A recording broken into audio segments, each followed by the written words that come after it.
사랑하는 서문교회 성도님들, 제가 그동안 아침 말씀 영상을 시작할 때마다 안녕하세요 인사드리고 또 마칠 때는 안녕히 계세요 고개 숙여서 인사를 했었는데요. 그게 왠지 좀 어색하고 보기에 불편하다고 말씀하시는 분들이 계셨습니다. 그래서 오늘부터는 처음과 끝 인사를 한번 바꿔볼까 합니다. 손을 흔들면서 샬롬이라고 인사해 보겠습니다.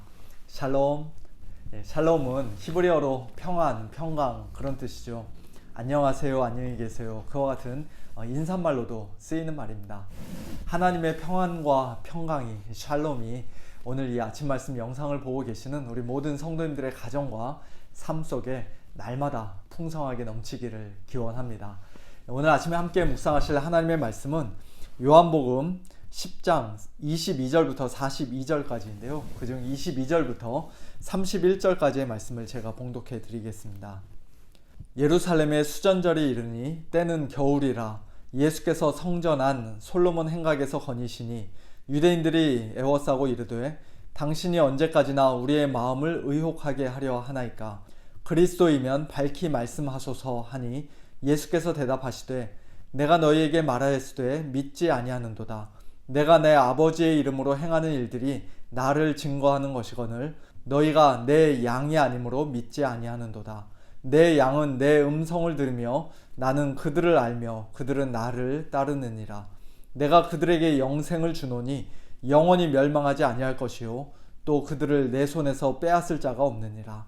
그들을 주신 내 아버지는 만물보다 크심에 아무도 아버지 손에서 빼앗을 수 없느니라.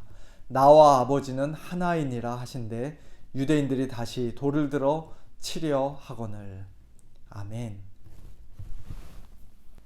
오늘 본문 22절에 나오는 수전절은 비록 구약성경에 기록되어 있는 명절은 아니지만 오늘날 유대인들도 겨울에 한우카라는 이름으로 크게 지키는 명절입니다. 예수님이 태어나시기 약 160여 년 전 이방인들에 의해 크게 더럽혀졌던 예루살렘 성전을 유다 마카비 형제가 다시 회복해서 하나님께 봉헌했던 사건을 기념하는 명절인데요.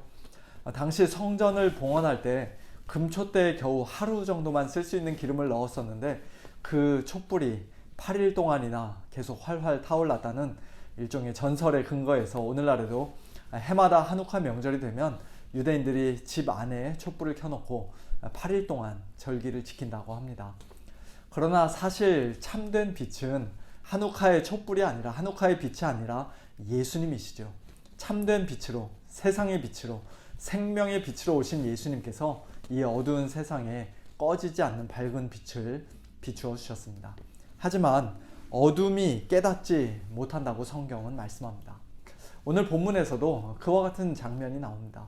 전혀 깨닫지 못하고 예수님을 알아보지 못하는 유대인들이 예수님을 마치 포위라도 하듯이 삥 둘러싸고서는 이렇게 말합니다. 당신이 언제까지나 우리 마음을 의혹하게 하려 하나이까 그리스도이면 밝히 말씀하소서. 유대인들의 마음속에 있는 이 의혹과 의심이 예수님 때문에 생긴 것입니까? 아니요, 그렇지 않습니다. 예수님은 이미 수없이 여러 번 직접적으로 또는 간접적으로 본인의 정체를 그들에게 이야기해 주셨습니다. 예수님의 말씀이 명확하지 않아서 또는 어떤 증거가 부족해서 그들이 예수님의 정체에 대해 의구심을 가지고 있는 것이 아니라 그들의 불신앙이 문제라고 예수님은 말씀하십니다. 내가 너희에게 말하였으되 믿지 아니하는도다. 내가 내 아버지의 이름으로 행하는 일들이 나를 증거하는 것이거늘 너희가 내 양이 아니므로 믿지 아니하는도다. 오늘날에도 마찬가지입니다. 사람들이 예수님을 믿지 않는 것은 예수님이 그리스도시라는 증거가 또는 기독교가 진리라는 증거가 부족하기 때문이 아닙니다. 성경의 기록이 전혀 믿을만하지 못하기 때문이 아닙니다. 증거는 차고 넘치지만 예수님이 이미 분명하게 말씀해 주셨지만 그들이 스스로 믿지 않는 것이에요. 그들 마음의 완악함과 불신앙이 문제입니다. 그리고 그에 대한 책임은 전적으로 그들 자신에게 있습니다. 그런데 또 한편으로 예수님은 그들이 예수님의 양이 아니기 때문에 예수님을 믿지 않는 것이라고 말씀하십니다. 너희가 내 양이 아니므로 믿지 아니하는도다. 이것은 정말 놀라운 말씀이죠. 뒤집어서 말하면 예수님의 양은 예수님을 반드시 믿는다는 것입니다. 왜 그렇습니까? 27절 말씀처럼 예수님의 양은 예수님의 음성을 들으며 예수님은 양들을 알며 또 양들은 예수님을 따르기 때문입니다. 어제 본문에서도 이와 비슷한 말씀을 예수님께서 이미 여러 번 하셨습니다. 목자가 자기 양의 이름을 각각 불러 인도하여 내고 자기 양을 다 내놓은 후에 앞서가면 양들이 그 목자의 음성을 아는 고로 따라온다고 말씀하셨습니다. 또 나는 선한 목자라 나는 내 양을 알고 양도 나를 안다고 말씀하셨습니다. 그리고 나는 양을 위하여 내 양들을 위하여 목숨을 버리노라고도 말씀하셨습니다. 예수님은 이 세상 모든 사람들을 위해 무차별적으로 죽어주신 것이 아니라 예수님의 양들을 위해, 다른 말로 하면 하나님께서 창세전에 택하시고 예수님에게 주신 자들을 위해 그들의 모든 죄를 한 몸에 다 짊어지고 십자가에 달리셨다는 것입니다. 그리고 그렇게 예수님의 양으로서 예수님을 참으로 믿게 된 자들은, 예수님의 보혈로 모든 죄를 깨끗이 씻음받고 용서받은 성도들은 이제 분명한 구원의 확신을 가지고 이 땅에서 살 수 있습니다. 28절 이하의 말씀이죠. 내가 그들에게 영생을 주노니 영원히 멸망하지 아니할 것이요 또 그들을 내 손에서 빼앗을 자가 없느니라. 그들을 나에게 주신 내 아버지는 만물보다 크심에 아무도 아버지 손에서 빼앗을 수 없느니라. 나와 아버지는 하나이니라. 자신의 양들을 꽉 붙들고 있고 가장 안전하게 보호하고 계시는 예수님의 능력의 손이 곧 만물보다 크신 하나님 아버지의 전능하신 손이기에, 예수님과 아버지는 하나이시기에 그 어느 누구도, 이 세상 그 무엇도 우리를 감히 예수님의 손에서, 아버지의 손에서 빼앗아갈 수가 없습니다. 그러나 예수님의 이와 같은 말씀에 유대인들은 또다시 돌을 들어 예수님을 치려고 함으로써 그들이 예수님의 양이 아니라는 사실을 다시 한번 스스로 증명하고 말았습니다. 오늘 예수님의 이 말씀에는 소위 튤립이라고 불리는 개혁주의 5대 교리, 칼빈주의 5대 교리가 직접적으로 또는 간접적으로 다 들어가 있습니다. 우리 인간은 우리 스스로의 힘과 능력으로는 예수님을 믿을 수조차 없을 정도로, 하나님 앞에서 단 하나의 선도 행할 수 없을 정도로 지정의 모든 것이 다 전적으로 부패한 죄인들입니다. 그러므로 우리 인간 편에서의 어떤 조건을 보지 않으시고 오직 하나님의 주권적인 뜻을 따라, 하나님의 기뻐하시는 뜻을 따라 하나님께서 창세 전에 무조건적으로 선택하신 자들만, 다른 말로 하면 하나님께서 예수님에게 주신 예수님의 양들만 예수님을 믿고 구원받을 수가 있습니다. 그리고 그와 같은 예수님의 양들을 위해, 아버지께서 자신에게 주신 자들을 위해 2000년 전 이 땅에 오신 예수님은 십자가 위에서 목숨을 버리셨고 그들의 모든 죄를 단번에 해결해 주셨습니다. 그리고 예수님께서 위하여 죽어주신 그 양들이 이 땅에 사는 동안 성령님께서는 그들의 마음속에 도저히 거부할 수 없고 저항할 수 없는 방식으로 역사하셔서 그들에게 은혜를 주셔서 하나님의 말씀을 통해, 복음을 통해 그들을 거듭나게 하시고 예수님을 참되게 믿게 하십니다. 그리고 그렇게 거듭나고 예수님을 믿게 된 성도들은, 예수님의 양들은 예수님의 손에, 아버지의 손에 굳게 붙들려 있고 안전하게 보호받기 때문에 맹렬한 사탄의 공격과 세상의 유혹에도 끝까지 인내하고 믿음 지키다가 마침내 영광스러운 천국에 들어가게 됩니다. 이것이 소위 튤립이라고 불리는 은혜의 교리입니다. 이와 같은 은혜의 교리는 단지 개혁교회나 장로교회만의 교리가 아니라 성경적인 교리요 예수님의 가르침이라고 저는 분명히 믿습니다. 이 교리는 우리로 하여금 하나님 앞에서 항상 겸손하고 또 하나님께 더욱 감사하게 만듭니다. 우리가 다른 사람들보다 잘나서 하나님께 선택을 받거나 예수님을 믿게 된 것이 아니기 때문이죠. 또한 이 교리는 우리로 하여금 분명한 죄사함의 확신과 흔들리지 않는 구원의 확신 가운데 끝까지 견디게 만듭니다. 우리의 구원이 우리 자신의 열심과 노력에 달려있지 않고 창세전 하나님의 택하심에, 2000년 전 예수님의 십자가에, 그리고 우리를 거듭나게 하시고 우리에게 참된 믿음을 주신 성령님의 능력에 달려있기 때문입니다.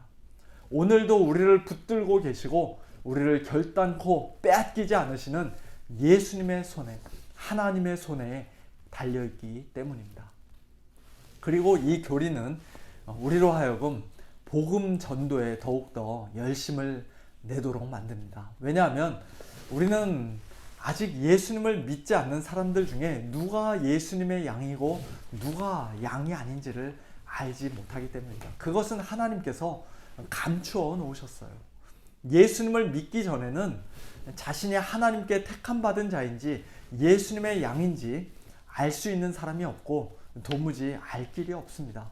오직 하나님의 은혜로 예수님을 믿게 된 사람이 그 믿음의 문을 통과한 후에 뒤를 돌아다 보니까 내가 하나님께 택함 받은 자구나, 내가 예수님의 양이구나, 이 구원에서 결코 떨어지지 않을 사람이구나, 그때서야 비로소 알 수가 있게 되는 것입니다. 그러므로 우리는 우리 주변에 아직 예수님을 믿지 않는 사람들을 향해 당신은 예수님의 양이 아니니까 어차피 못 믿습니다, 아무리 믿으려고 해도 믿지 못할 겁니다, 절대로 그렇게 말하며 포기해서는 안 됩니다. 지금은 그 사람이 비록 사울같이 완악하고 또 성도들을 심히 핍박하는 사람이라 할지라도 하나님께서 택하신 자라면, 아직 우리 안에 들어와 있지 않은 예수님의 양이라면, 성령님께서 능력으로 역사하시면 그 사람도 반드시 예수님을 믿어 사도 바울같이 귀하게 쓰임받게 될 것이라는 그런 소망을 우리는 가져야 합니다. 그리고 그 일에 하나님께서는 우리의 복음 전도를 귀한 도구로 사용하시는 것이에요. 이 은혜의 교리가 얼마나 아름답고 소중한지 모르겠습니다. 제가 다른 교단이 아닌 장로교 목사가 된 이유 중에 하나도 이 은혜의 교리가 성경적이라는 분명한 확신이 있었기 때문입니다. 우리 성도님들도 이 은혜의 교리에 굳게 서고 또 오늘 예수님 말씀에 굳게 서서 날마다 진정한 겸손과 감사와 기쁨과 확신이 넘치는, 그리고 때를 얻든지 못 얻든지 담대하게 복음 전하는 그런 복된 성도의 삶 사실 수 있게 되기를 예수님의 이름으로 축원합니다. 함께 기도하겠습니다. 하나님 아버지, 감사합니다. 저희들 정말로 하나님의 은혜가 아니었으면 예수님을 알지도 못하고 예수님의 음성을 듣지도 못하고 예수님을 믿지도 못하는 그런 비참한 자들이었는데, 하나님께서 저희들을 창세전에 택하여 주시고 저희들을 예수님에게 주셔서, 또 예수님께서 우리를 위하여 십자가에 피 흘려 죽어주셔서 성령님께서 우리를 은혜로 붙잡아 주시고 불러주셔서 저희들이 오늘 이 시간에 이렇게 하나님의 말씀을 듣고 예수님을 믿고 또 하나님을 섬기는 복된 성도들이 된 줄로 믿고 감사를 드립니다. 하나님 아버지, 처음부터 끝까지 모든 것이 다 하나님의 은혜임을 다시 한번 고백합니다. 저희들을 하나님 앞에서 더욱더 겸손하게 하시고 하나님 앞에서 더욱더 진정으로 감사하게 하시고 또 더욱더 굳은 확신을 가지고 끝까지 믿음 지키며 하나님을 섬기는 복된 성도의 삶 날마다 살 수 있도록 은혜를 베풀어 주시옵소서. 하나님 아버지, 사랑하는 우리 성도님들에게 오늘도 이 귀한 은혜 더하여 주셔서 오늘도 하나님 손에 붙들려서 예수님 손에 굳게 붙잡혀서 믿음으로 승리하는 우리 모든 성도님들 다 될 수 있도록 축복하여 주시기를 간구합니다. 또 우리 성도님들 가운데 지금 연약한 성도님들 많이 계십니다. 코로나로 인해서 또 여러 가지 질병으로 인해서 고통받는 우리 성도님들 오늘도 하나님 아버지 찾아가 주시고 위로하여 주시고 강건케 하여 주시고 속히 회복시켜 주시옵소서. 내일 모레 주일 예배도 주님 손에 맡겨드립니다. 하나님 아버지, 예배 가운데 함께 하여 주시고 하나님 홀로 영광 받으시는 예배, 또 우리 모두에게는 은혜와 평강이 더욱더 풍성히 넘치는 복된 예배 되게 하여 주시옵소서. 모든 것 감사드리며 우리 주 예수 그리스도의 이름으로 간절히 기도하옵나이다. 아멘. 성도님들, 오늘도 하나님의 은혜에 붙들려서 예수님의 손에 붙들려서 승리하시는 복된 하루 되시길 바랍니다. 샬롬.